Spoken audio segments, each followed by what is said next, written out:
তো আজকে দেখো ক্লাস 5-এর ইংলিশের ডাফ অ্যান্ড ডার্টি যে বইটা রয়েছে তুলসী প্রকাশনের এর 163 পেজের যে এক্সারসাইজগুলো রয়েছে, অর্থাৎ আজকে দেখো আনসিন এক্সারসাইজের দেখো 5 নম্বরটা আজকে করানো হবে। Read the following text and answer the question below.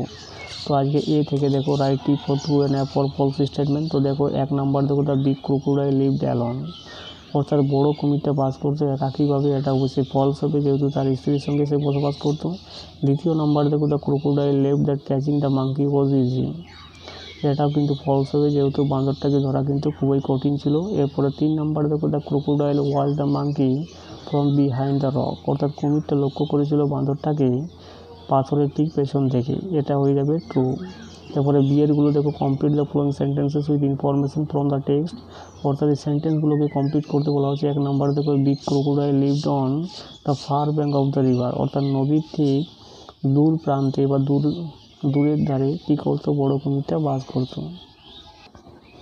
এরপরে 2 নম্বর দেখো the monkey cross the river it is unique way, অর্থাৎ বানরটা নদীটাকে পারাপার করতো কীভাবে, তার ইউনিক স্টাইলে বা ইউনিক ওয়েতে। এরপর 3 নম্বরে দেখো the crocodile asked his wife if she had watched him, অর্থাৎ কুমিরটা কী করেছিল তার স্ত্রীকে জিজ্ঞাসা করেছিল if she had watched him, অর্থাৎ সে বাঁদরটাকে দেখেছে কিনা। এরপরে সি এরগুলো দেখো অ্যান্সার দ্য ফলোয়িং কোয়েশ্চেন। তো 1 নম্বর দেখো what did the crocodile notice, অর্থাৎ কুমিরটা কী লক্ষ্য করেছিল বা কী লিখবে, দেখো the crocodile notice that the monkey cross the river in is unique way.